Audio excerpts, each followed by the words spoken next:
목사님 나오셔서 간음이 아닌 사랑으로 라는 제목으로 하나님 말씀을 전하시겠습니다.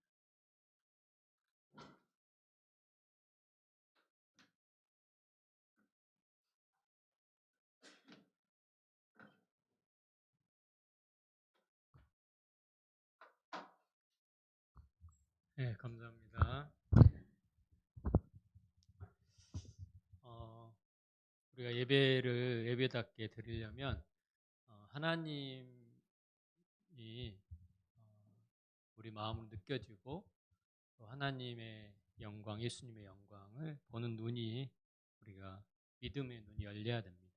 우리 신앙생활이 어려울 때는 왜 어렵냐면 하나님이 안 보일 때 어렵습니다. 하나님 안 계시는 것 같고 우리 혼자 애쓰는 것 같을 때 우리의 신앙이 어렵습니다. 신앙생활이 어렵습니다. 그러나 신앙생활이 즐겁고 또 영광 가운데 말로 다 할 수 없는 정말 세상과 비교할 수 없는 소망을 가질 때는 언제냐면 하나님이 보일 때입니다. 하나님이 그냥 항상 가까이 있고 우리 주변에 있고 그렇게 내가 믿음의 눈으로 보일 때는 우리의 신앙생활 쉽습니다. 그래서 우리가 찬양하고 예배할 때 그 하나님의 영광, 우리의 숨쉬고 우리가 호흡하고 우리 자연 만물을 지금도 만드시고 내 생명을 주관하시고 지금 주 예수님의 이름을 부를 때 우리와 함께 계신다. 그리고 지금 내 속에 있고 나의 모든 것을 다스리고 계시는 그분을 우리가 인식하는 것.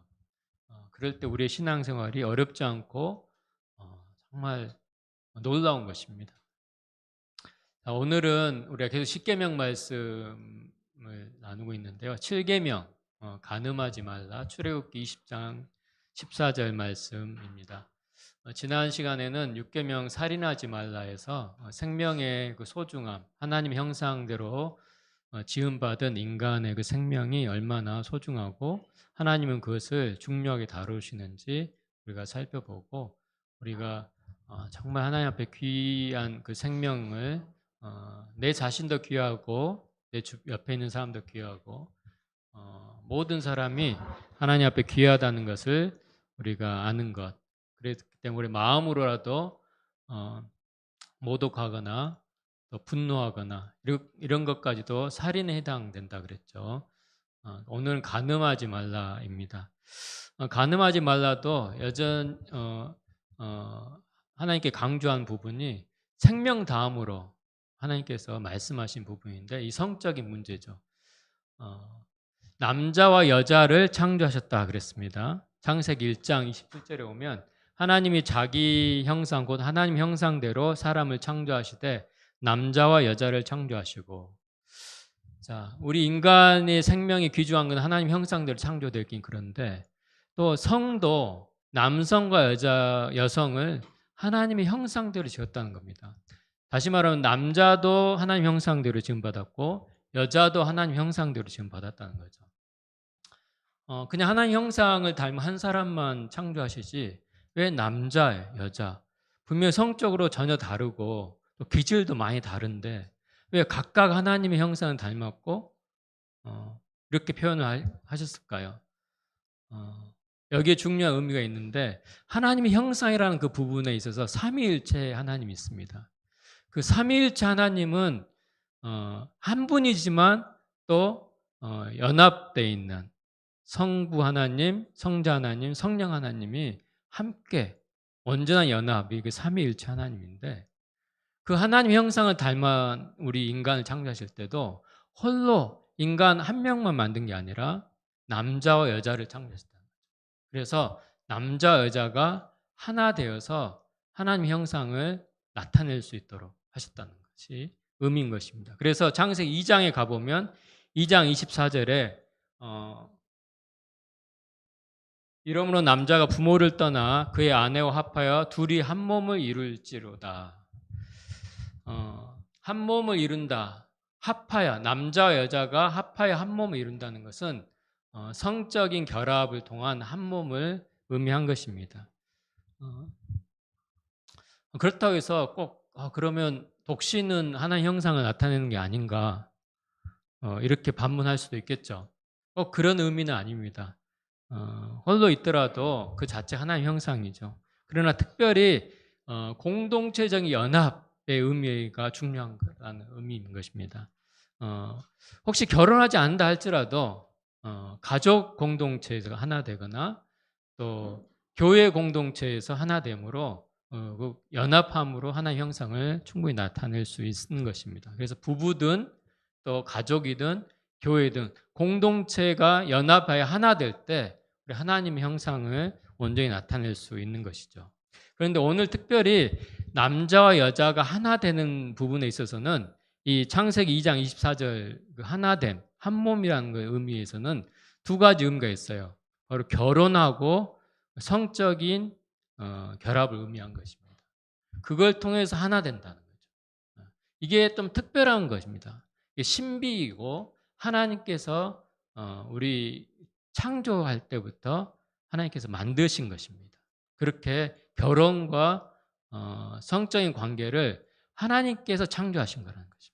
이것을 아는 게 중요하기 때문에 간음하지 말라를 하나님이 성적인 문제를 중요하게 다루신 이유가 여기 있는 것입니다. 하나님께서 만드셨기 때문에 하나님의 원칙과 기준이 있다는 것입니다. 오늘 이 간음하지 말라 이 7계명이 시대에 뒤떨어진 계명이라 생각하지 마시고 이 계명은 회복돼야 될 계명이고 정말 다시 한번 이 계명을 우리가 올바로 이해하고 지킬 때 하나님의 그 풍성하신 그 사랑 우리가 더 경험할 수 있고 하나님의 형상을 우리가 나타낼 수 있게 되는 것입니다. 자, 먼저 우리가 생각할 것은 창세기 1장, 2장 이 말씀 통해서 중요한 것은 이 성적 관계는 결혼과 더불어 주어졌다는 것이 중요한 것입니다. 결혼과 더불어 주어진 선물이고 특권인 것이죠. 하나님 창조 작품이라 그랬습니다.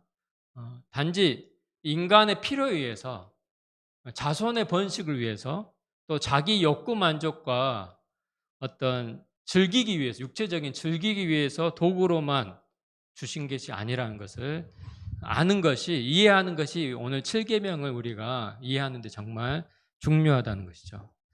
우리가 성경을 모르고 때로는 무신론자, 진화론자들의 입장에서는 이게 예전 선사시대나 수렵 채집을 하던 시기에는 결혼도 없고 그냥 남자 여자가 여러 사람하고 성적인 관계도 하고 자유롭게 했다는 것입니다. 그게 책에 많이 나와요. 예전에는 그리고 이 결혼이라는 제도는 최근에 생겨서 국가가 생기고 권력이 생기다 보니까 사람을 통제하기 위한 수단으로 호적 등록을 시키고 가족이란 결혼이라는 제도를 만들었다. 이렇게 표현을 언뜻 보면 뭐 실제 역사적으로 그런 일도 있고 또 이해도 됩니다. 예전에 고대 시대 보면 창세기 성경을 보더라도 예전부터 동성애도 있고 성적인 문란함이 많이 있었음을 알게 됩니다. 그 증거로 또 소돔과 고모라가 멸망하고 노아 홍수 직전에도 그런 일이 있었다고 그랬죠. 그런데 성경은 이런 하나님의 심판으로 묘사하고 있거든요. 하나님의 심판이 있다는 것은 성적인 문란함과 이렇게 다양하게 아무 자기 원하는 대로 성적인 관계를 갖는 것이 그게 자연스럽지 않다는 걸 의미하는 거죠. 심판이 있다는 것은 문제가 있다는 뜻입니다. 이것이 단지 진화론적으로 사회학적으로 발달하는 과정에서 결혼이 생기고 이렇게 된 뭐 일부 일처제가 생기고 그게 아니라는 것입니다. 처음부터 한 사람, 한 남자, 한 여자를 통한 결혼을 처음부터 하나님께서 그렇게 만드신 것입니다. 이것을 우리가 아는 게 중요한데 하나님의 원래 창조하실 때 계획은 뭐냐면 성적인 관계는 반드시 한 남자와 한 여자의 결혼 안에서만 허락된 거라는 것. 이것을 우리가 분명히 알아야 됩니다. 이 결혼 관계를 벗어난 성적인 관계는 모두 이 7계명을 어기는 간음에 해당된다는 것입니다. 여러분 우리나라는 2015년 2월에 간통죄가 위헌 결정이 났습니다. 그 이유는 성적인 자기 결정권과 사생활 침해 방지, 자유를 위한 거라고 헌법재판소에서 최종 결정을 내렸죠. 그래서 지금은 더 이상 간통죄, 형사 민사장으로는 있지만 형사적으로는 없습니다. 여러분, 그러나 성경적으로는 개인의 물론 우리의 사생활과 자유가 굉장히 중요한 영역임을 틀림없지만 이 간음이란 것은 사생활의 영역이 아니라 도덕적인 영역인 것입니다. 하나님의 뜻을 거스리는 죄라는 것을 우리는 분명히 인지해야 됩니다. 여러분, 성경에서 왜 간음이 죄가 될까요? 자기의 사적인 어떤 건데 왜 이게 간음이 성경 죄로 규명하고 있을까요? 첫 번째는 오늘 처음 창세기 말씀처럼 결혼 안에 국한된 성적인 관계를 밖으로 벗어났기 때문에 그렇습니다. 성경에서 말하는 죄는 항상 하나님 뜻, 하나님 정해 놓은 뜻에 벗어나는 것을 죄라고 말합니다. 여러분, 인간 스스로가 우리 이건 죄 아니야 스스로 결정한다고 해서 죄가 없어지는 게 아니에요. 도덕적인 죄냐 아니냐의 최종 결정은 하나님께 있습니다. 만약 인간이 도덕적인 죄다 아니라를 최종 결정한다면 아무도 심판할 수 없을 거예요. 상대적이라면, 죄라는 게 상대적인 거라면 아무도 누가 뭐라고 할 수가 없어요. 엄밀히 의미하면. 물론 사회적 합의로 인해서 할 수도 있지만 어떤 사람 나는 합의 안 해 하면 어떻게 할 겁니까? 이게 상대적인 게 사실 무서운 거거든요. 우리 안에 인간은 절대적인 게 없는 순간 방황하게 됩니다. 절대적인 기준이 없으면 모든 게 상대적이라면 좋은 것 같이 보여도 사실은 혼동인 것이죠. 성경은 모든 선과 악의 기준은 하나님께 있다. 그래서 선악과를 따먹지 말라고 한 것입니다.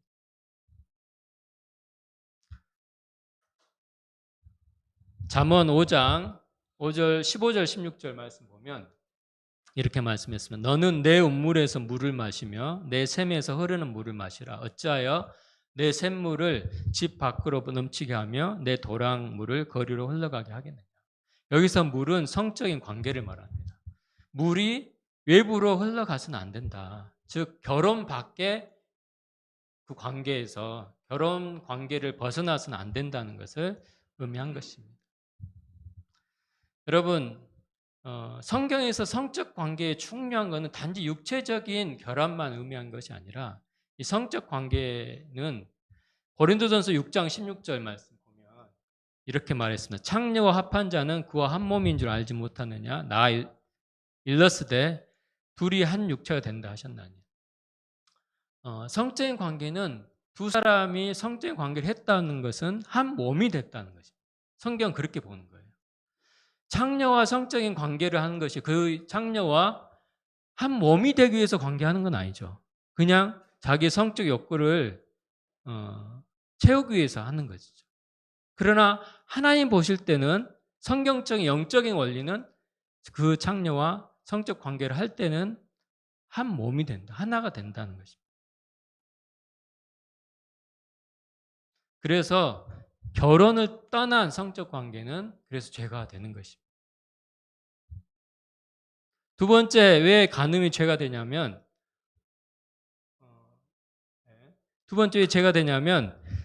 성적 관계, 결혼의 관계를 깨트리는 악이기 때문에 그렇습니다.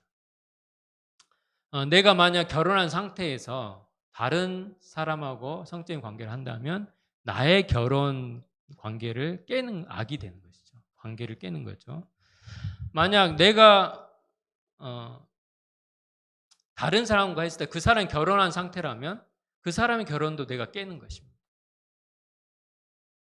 근데 두 사람 다 결혼을 하지 않은 상태에서만 성적인 관계를 한다면 이거는 결혼 밖에서 하는 것이 죄가 아까 된다 그랬죠. 또 하나는 미래의 결혼 관계를 깨는 영향을 주는 거기 때문에 악한 것이고 죄가 되는 것입니다. 자, 그렇다면 동성애하고 동성 결혼은 어떻게 생각해야 될까요? 성경에서 분명히 한 남자와 한 여자가 한 몸을 이룬다 그랬습니다. 결혼은. 근데 동성애와 동성 결혼은 남자가 남자, 그리고 여자가 여자와 한 몸을 이루려고 하는 것이죠. 성경은 이것이 옳지 않을 뿐만 아니라 남자가 남자, 또 여자가 여자가 한 몸이 불가능한 것이죠. 가능하지 않습니다. 이건 단지 다르는 차원이 아니에요. 그냥 성적인 경향, 기질이 다름의 차원이 아니라 뭔가 정상적이지 않는 거라고 봐야 됩니다. 로마서 1장 26절, 27절 말씀 보면 여기 보면 순리이란 말이 몇 번 나오죠. 2번 정도 나오고 순리대로 하지 않는 거라. 동성애는 영리, 바꿔서 하는 거고 남자가 남자와 더불어 부끄러운 일을 하고 그들의 그릇 때문에 상당한 보응을 받게 된다. 분명히 성경적으로는 동성애는 죄라고 이야기하고 있습니다. 그리고 결코 자연스러운 순리가 아니라고 이야기하고 있습니다. 그렇다면 이렇게 말한 경우도 있어요. 동성애도 종류가 많대요. 그리고 기질도 굉장히 그 강도가 다 다르다. 어떤 사람은 나는 태어나면서부터 남자로 태어났지만 여자의 어떤 기질이 있다. 그런 내 마음이 나도 어떻게 바꿀 수 없는 선천적인 그런 건 어떻게 해야 됩니까? 이것 때문에 힘들어서 심지어는 트랜스젠더를 하기도 하죠. 이런 사람까지 이것을 잘못됐다 말을 할 수 있는가? 이렇게 반문을 많이 하죠. 여러분 물론 선천적으로 그 동성애 경향을 갖는 게 언제부터인지 모릅니다. 선천적이라는 의미가 몇 살 때부터가 선천적인지 모르겠는데 그런 선천적인 것이 됐다고 해서 다 올바르다고 할 수는 없는 거죠. 우리가 선천적으로 잘못된 것도 바꿀 필요가 있다고 생각합니다. 왜냐하면 우리는 뒤틀리고 또 왜곡되게 우리가 영향을 받을 수도 있고 그런 것이 있다면 우리가 고쳐야 되는 거죠. 그냥 다름의 차원이 아니라 고쳐야 될 건 고쳐야 되는 것입니다. 그렇다고 우리는 한 가지 우리 교회가 조심해야 될 것은 그런 동성애나 동성애를 추구하는 사람을 쉽게 경멸하거나 그런 태도를 갖거나 정죄하는데 막 앞장서서는 안 된다고 생각합니다. 왜냐하면 우리도 사실 동성애 말고 다른 부분에 우리도 왜곡이 있거든요. 우리도 어릴 때부터 잘못된 성향을 가지고 태어나기도 하고 때로는 나중에라도 왜곡적으로 우리가 잘못 반응하는 죄악된 모습들 우리도 있기 때문에 사실 똑같은 죄인인 것입니다. 우리도 회개하면서 죄에서 돌이키고 깨끗하게 변화받고 우리가 새롭게 될 수 있는 것처럼 동성애자들도 예수님 안에서 회개하고 새롭게 될 수 있다고 생각하고 교회는 그들을 어때요? 사랑으로 진리를 나타내야 되는 것입니다. 배척하는 것이 아니라. 자, 그런 의미에서 우리는 두 번째로 정말 생각해 볼 것은 첫 번째는 성적 관계는 결혼 안에 주어진 하나님의 선물이라는 거고 두 번째 우리가 생각할 것은 결혼을 귀히 여겨야 된다. 결혼의 그 의미와 목적을 한번 우리가 생각해 봤으면 좋겠어요. 여러분, 결혼을 어떻게 생각하십니까?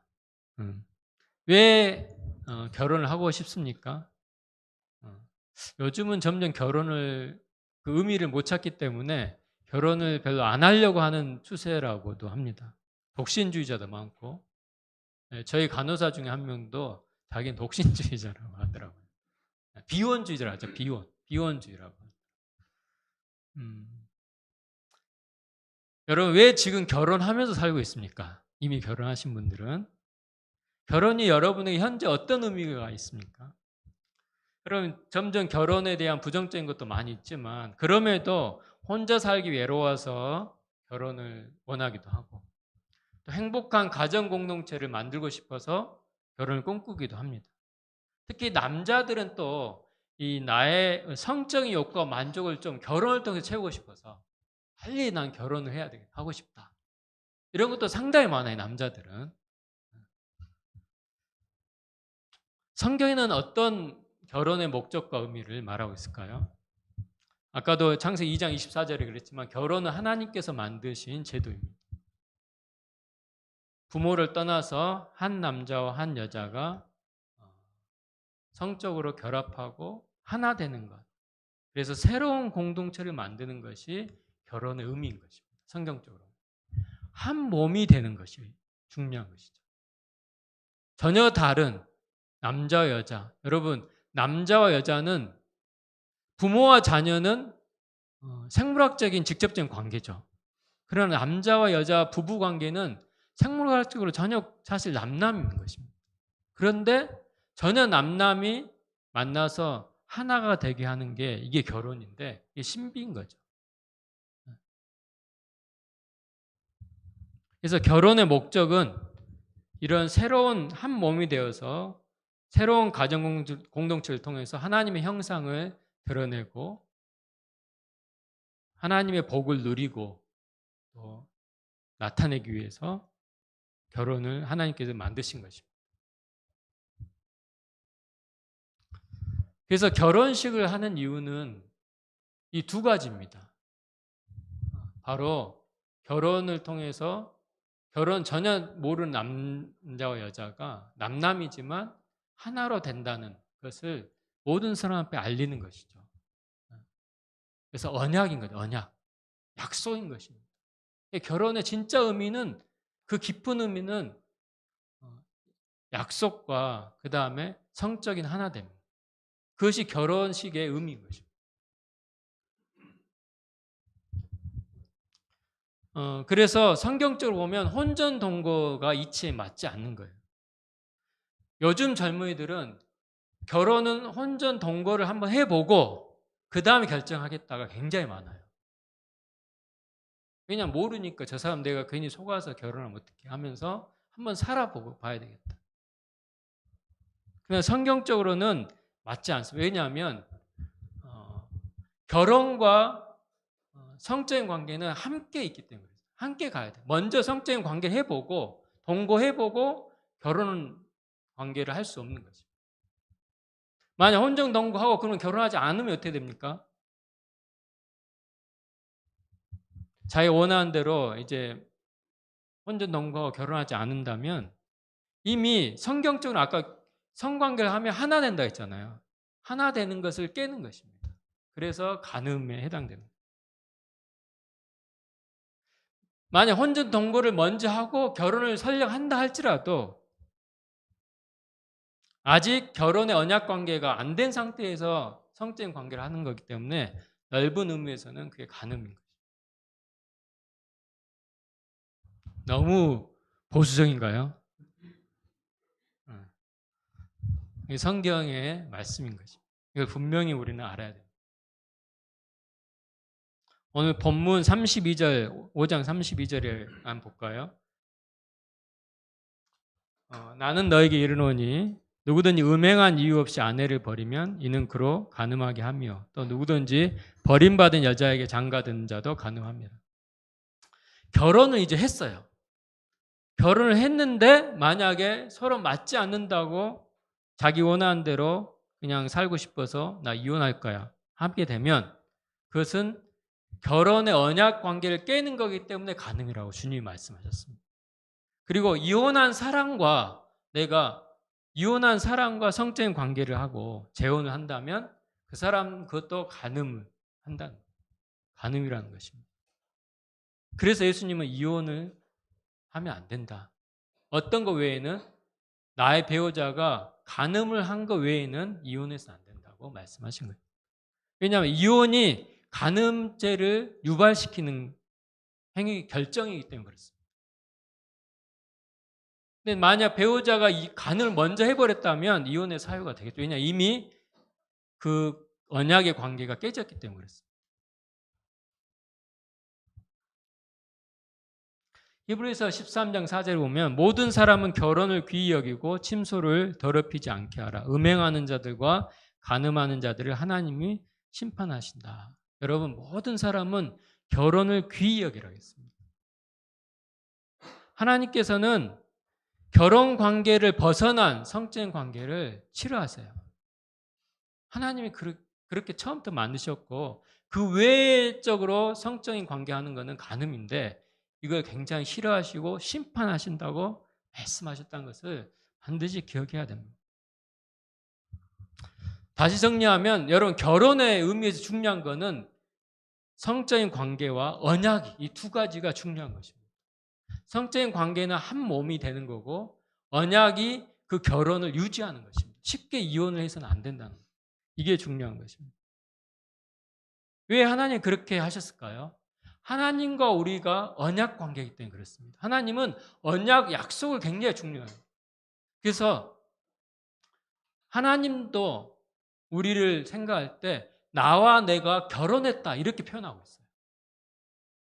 호세아 2장 19절 20절 보면 이렇게 말했어요. 놀라운 말씀이에요. 사실 이 말씀은 하나님이 말씀한 내가 내게 장가들어 이렇게 말해요. 영원히 살되 공의와 정의와 은총과 긍휼히 여김으로 내게 장가들어. 우리를 긍휼히 여겨서 우리와 결혼을 하신다. 하나님.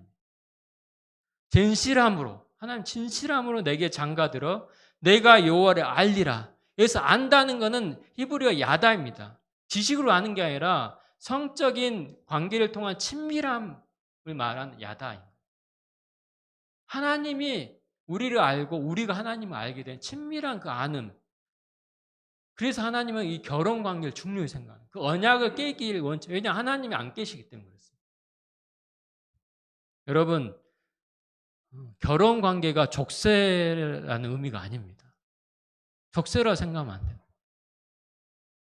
내가 그 결혼 관계를 언약 관계를 힘들더라도 신실하게 지킬 때 마치 하나님이 우리와 약속을 신실하게 지키는 거와 똑같은 거예요. 하나님 그걸 기대하신 겁니다. 우리 믿는 자들이. 내가 힘들더라도 결혼 관계를 끝까지 신실하게 지키는 것은 하나님 보실 때 마치 하나님이 그렇게 하시는 것처럼 하나님 나중에 고맙다고 하시는 거예요. 네가 힘들더라도 간음하지 않고 배신하지 않고 끝까지 그 결혼을 지켜줘서 고맙다. 여러분 사랑이 결혼을 지키는 것이 아니라 결혼이 사랑을 지킨다. 이런 말이 있어요. 계시록 요한계시록 19장 7절에도 어린 양의 혼인에 대해서 이야기해요. 예수님은 어린 양이라 그러죠. 어린 양의 혼인. 예수님이 장차 우리와 혼인식을 하는데 그때가 이제 세상의 마지막 때.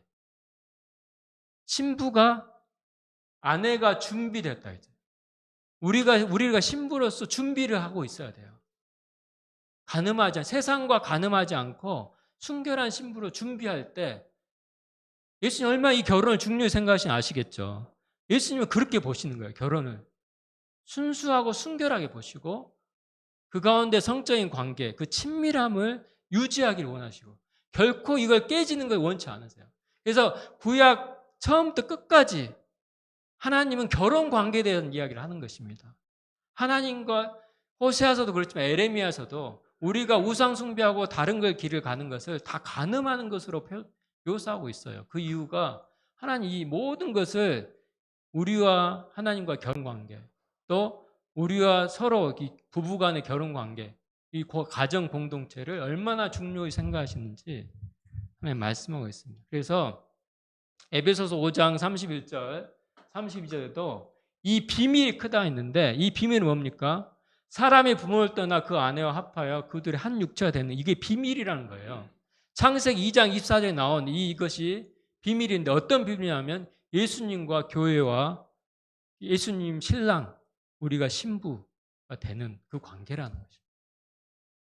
그래서 결혼 관계에 있어서는 이 예수님과 우리와 관계만큼 중요히 생각해야 되는 거예요. 결혼 관계를 쉽게 내가 깨고 쉽게 그건 사랑이 아닌 것입니다. 예수님이 말씀하신 사랑이 아닌 것입니다.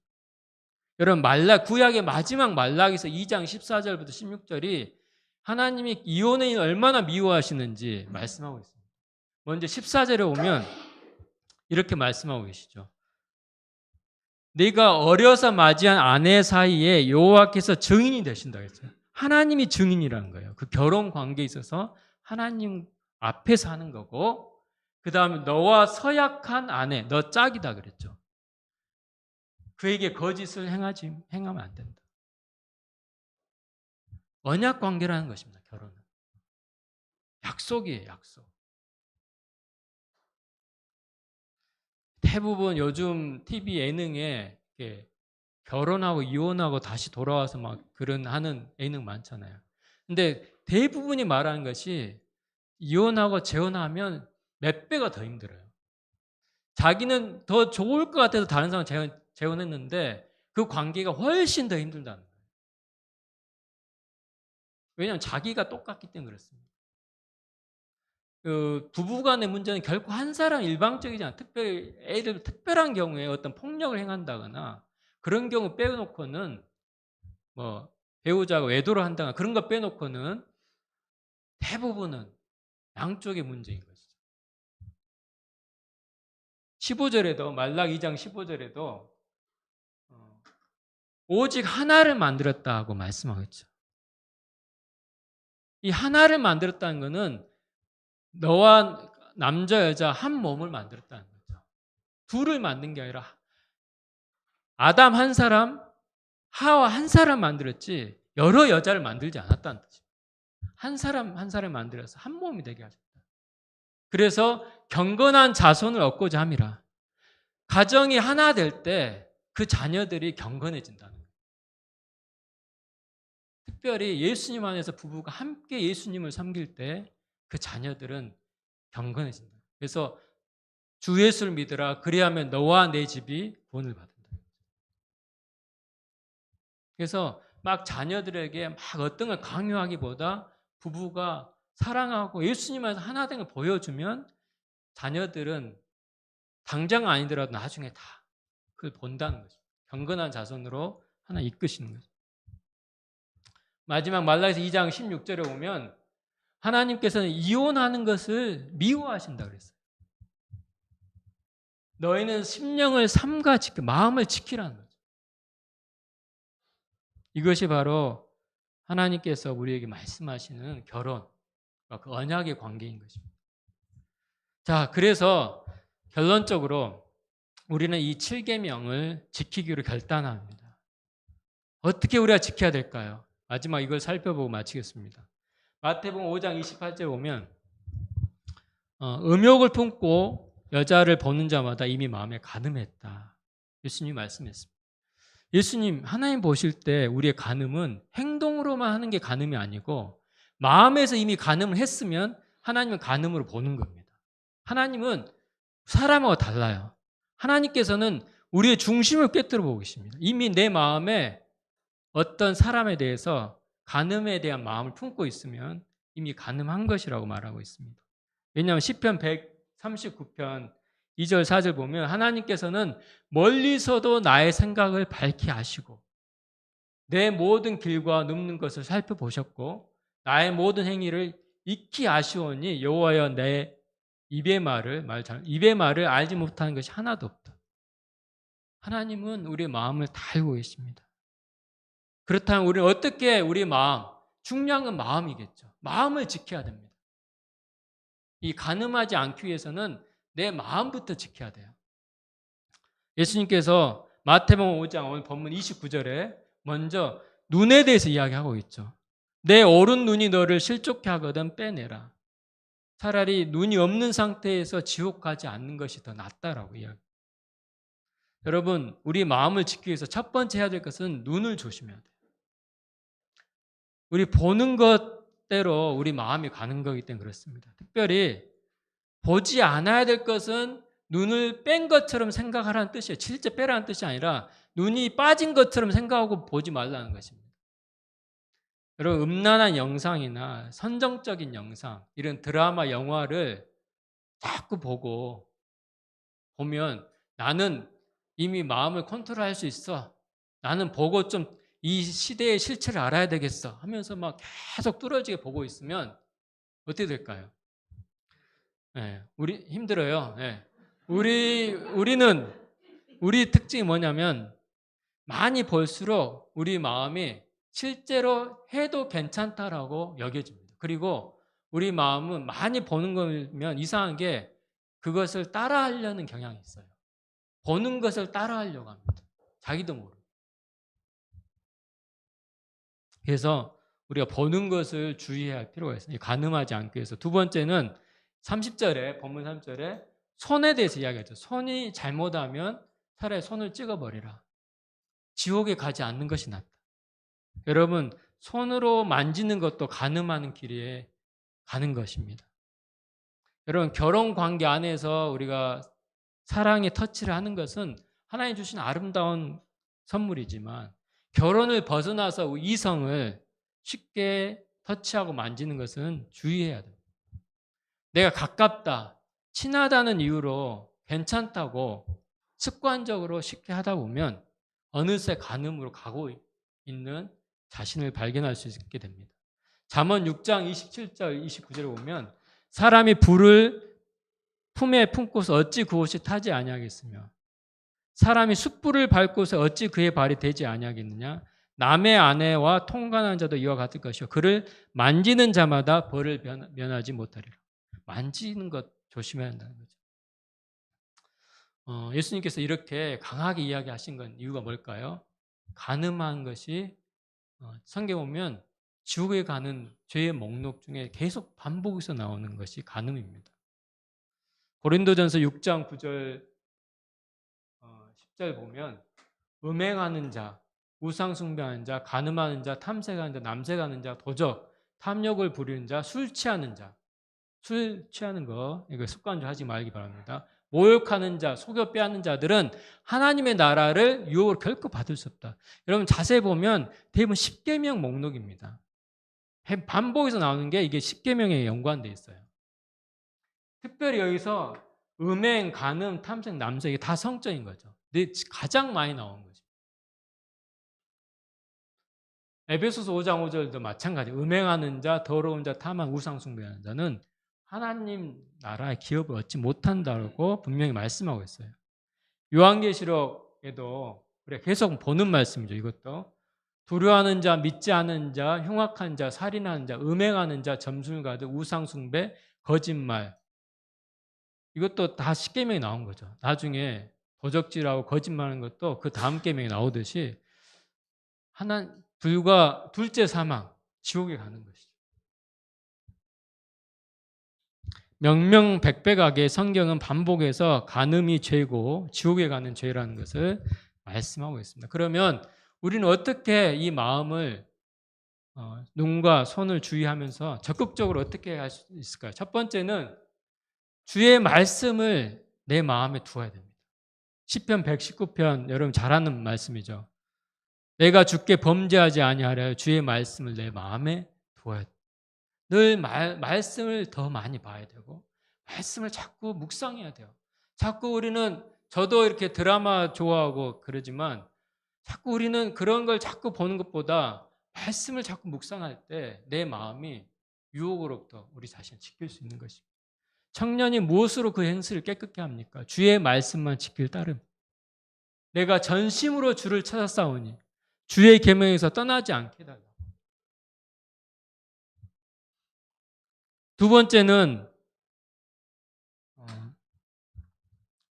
좋은 건강한 교회 공동체 안에 교제를 하는 것입니다.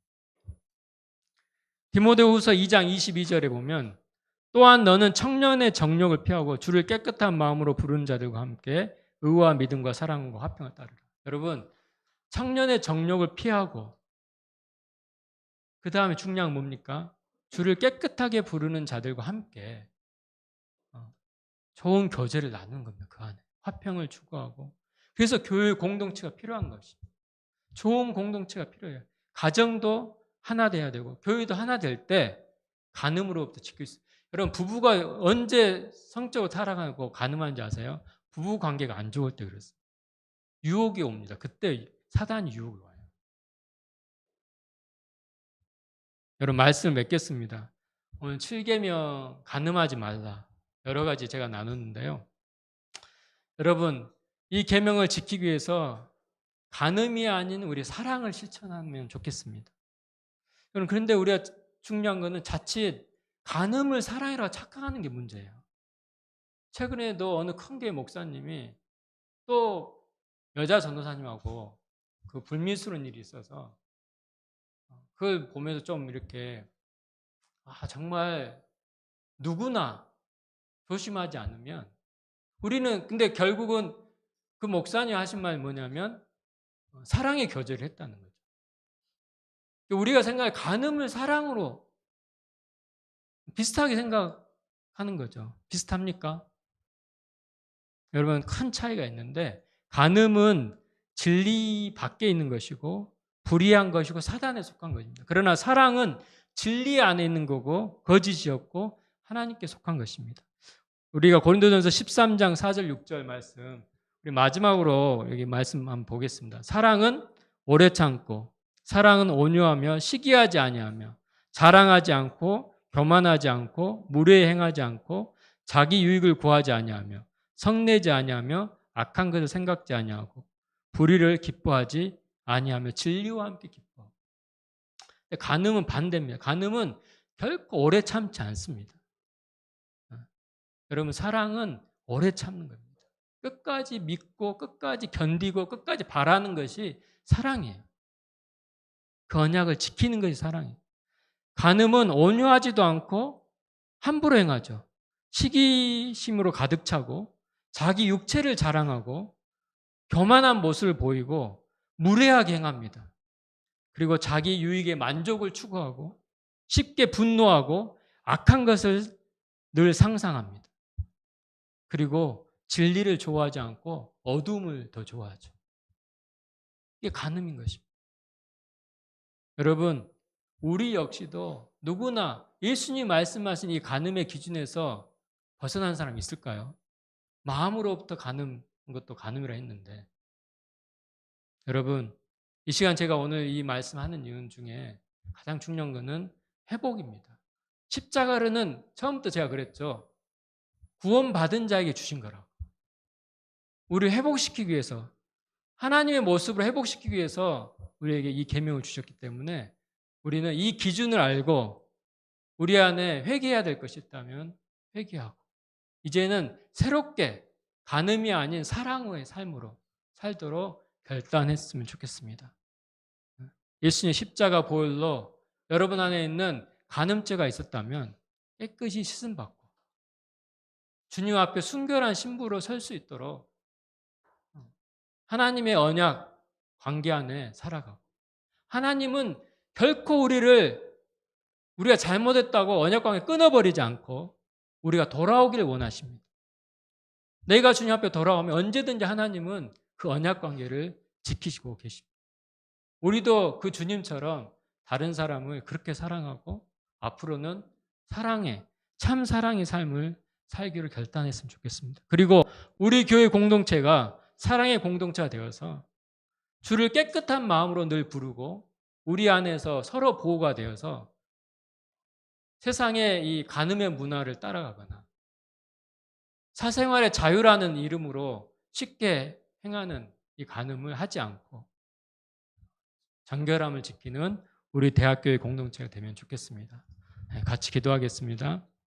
말씀을 생각하면서 간음이 아닌 사랑으로 우리 삶을 보여줄 때만이 이 세상에 영향을 미칠 수 있습니다. 초대교회가 왜 강력했냐면 그 중에 그 두 가지가 있었다 그래요. 하나는 다 그 당시에 낙태를 많이 할 때 낙태를 하지 않고 생명을 소중히 여기고, 또 그 당시에 로마 시대 때는 여자는 아니에요. 남자는 수많은 여자들하고 관계를 해도 아무런 도덕적 문제가 안 됐던 그런 시대에 기독교가 처음으로 그렇게 하지 않았다는 거예요.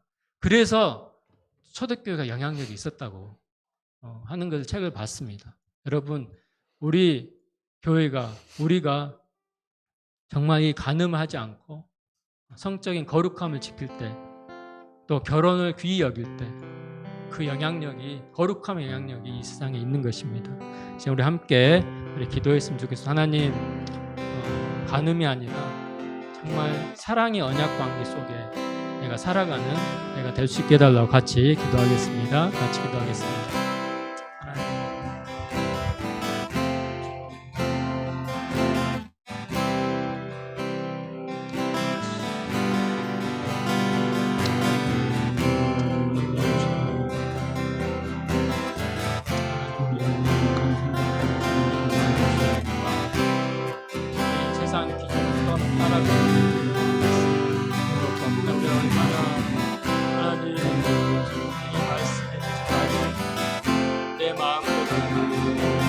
내가 옳다라고 생각하는 것을 괜찮다라고 하나님 세상을 따라가게 하시고 하나님 말씀으로 돌아가게 하시고 하나님의 기준으로 돌아가게 하시고 하나님의 성적인 관계, 이 결혼에 대한 언약의 관계 다시 다시 한번 생각하게 하시고 그냥 흔들리지 않게 하시고 우리가 세상의 기준을 따르지 않고 하나님 안에서 정말 아름다운 사랑, 하나님 그 진리 안에서